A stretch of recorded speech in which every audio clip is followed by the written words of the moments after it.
This screencast concerns something that you probably have no idea about, and that is stress.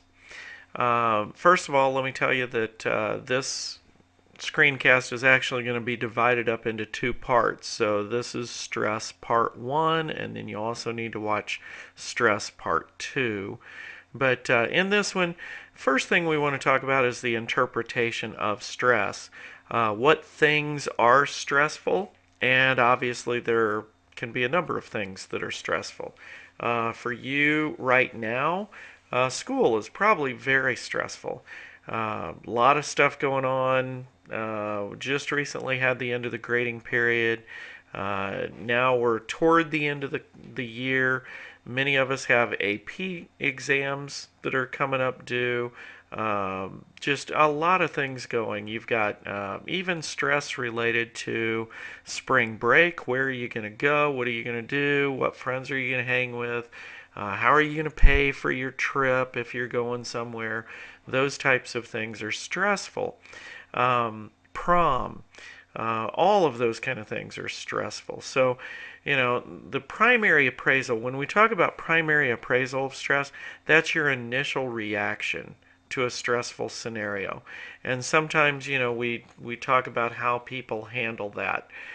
Some people are very good at handling things, can kind of sit back and kind of think about things, analyze things for a few minutes, and other people, may react in a very sudden way. Now, one of the ways that people respond is with what we call the fight or flight response. And this sometimes occurs as kind of a first reaction to a very stressful situation. A lot of times, if something is especially very threatening to us, if we're in a situation where we feel threatened or we feel like we're in danger for some reason, the body directs a lot of energy to our muscles and to the brain. Our respiration goes up, heart rate goes up, muscles become tense, even the hair tends to stand up. We get a lot of adrenaline produced in our body. And then people have to make some type of a decision as far as whether we're going to fight through the situation that we're in or whether we're going to flee the situation. So, an example might be public speaking. Some people just are terrified of public speaking. And when it comes time for them to actually give a speech or to get up in front of people, we've all seen people who they just kind of get up and take off running. Or they may fight through the scenario to, get it over with, basically. Now, researchers have found that this fight or flight response tends to be handled by the amygdala in the brain. And so that's where you can kind of remember that by the expression, no amygdala, no fear.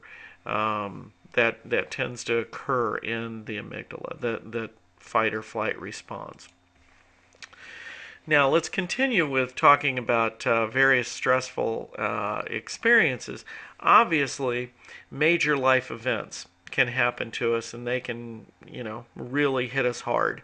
Whether it be good events like the birth of a child or bad events such as, the death of someone near to us, that sort of thing. All of those create a lot of stress. And if you really think about it, the experts say that these stressful events can last and have like lasting repercussions on us for up to a year or even longer. And sometimes, if you think of it this way, if when a real stressful experience occurs, obviously you're really hit hard at the very time that it occurs. But then a month later, 2 months later, 3 months later, researchers and experts in this area say that we're still being affected by the results of what took place maybe months ago. Think of it like, when you throw a rock in a pond and it makes that initial splash, and that splash is real big and bold. But then, as the splash goes away, you see the little concentric circles of waves, the ripples that just continue to go, and they go on and on and on, and it seems like sometimes that those ripples last forever. And that's what can happen a lot of times when we have a real stressful scenario. It can affect us for months to come. Now, some other things that tend to be very stressful. Frustration, burnout, PTSD, these are all things.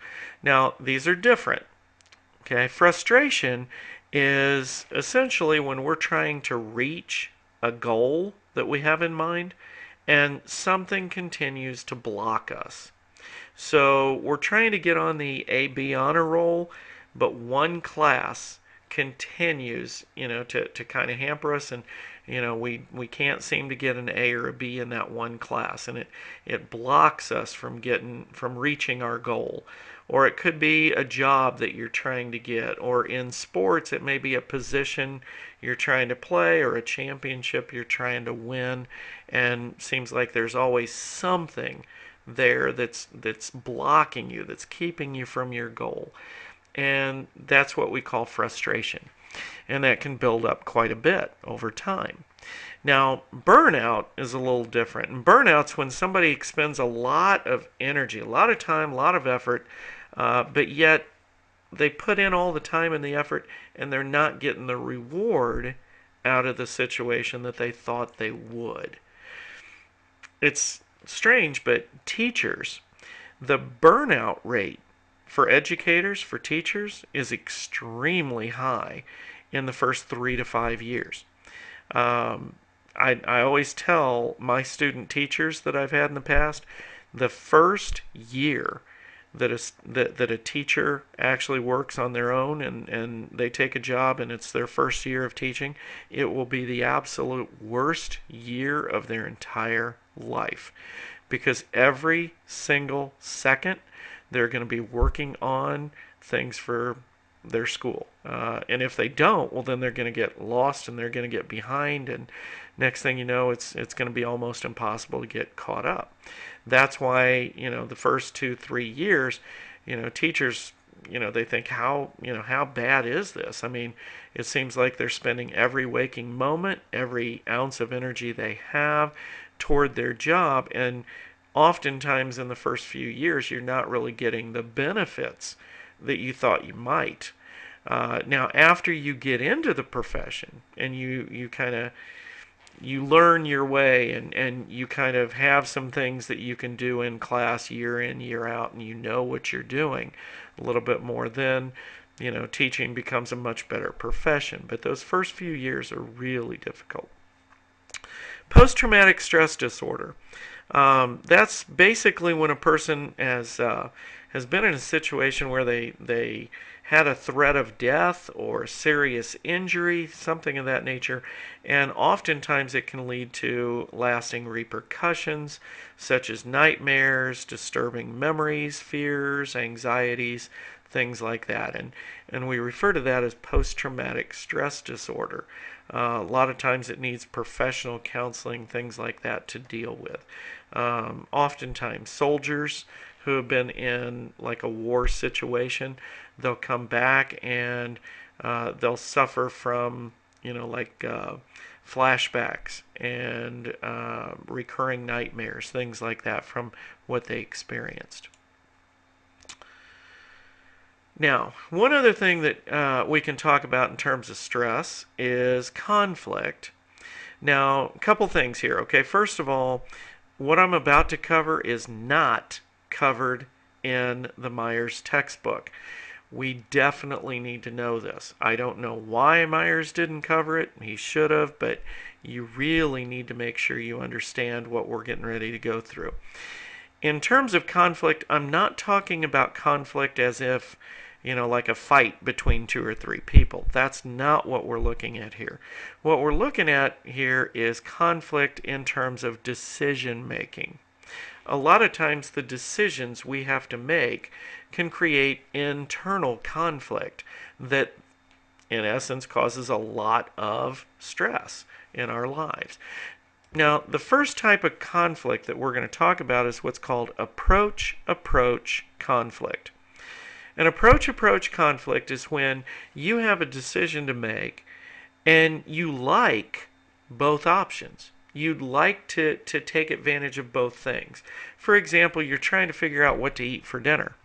Now, it sounds simple, but then all of a sudden somebody suggests pizza and you think, oh, wow, that sounds awesome. And then somebody else says, well, what about steak? And you're thinking, well, that'd be great too. You'd love to have both, but the environment doesn't allow you to choose both. So you're going to have to pick one. And oftentimes, even though those are good things, they can create stress. Now, the opposite of that is avoidance. And this is when you have to make a choice, you have to choose something, one decision, but you don't want either. Think back a lot of times in childhood. I know one of the worst things that a parent can do to a child is say, hey, you pick your punishment. Do you want a few swats with a board, a spanking, or do you want to be put on timeout for the rest of your life?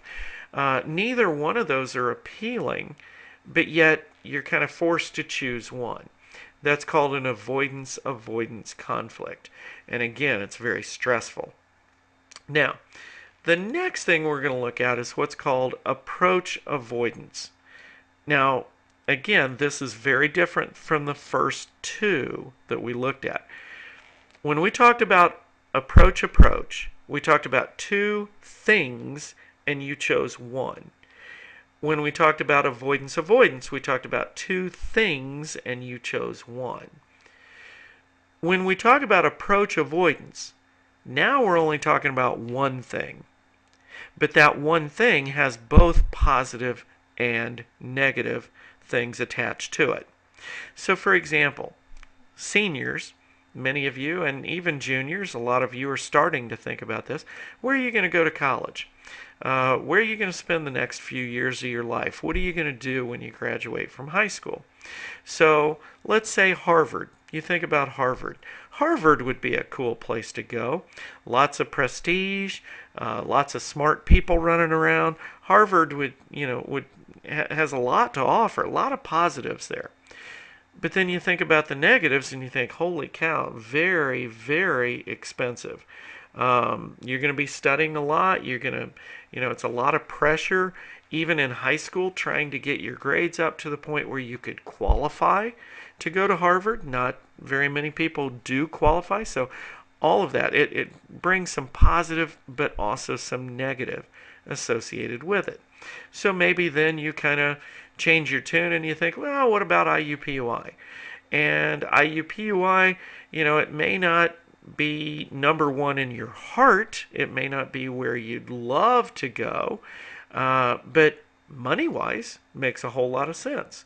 Still a very good degree. It's a very good college. There's a lot of pluses there, but then the negatives, maybe your parents are wanting you to live at home to save money, things like that. That's not necessarily something you want to do, but it's something that may, kind of come with that particular option. So those are stressful experiences.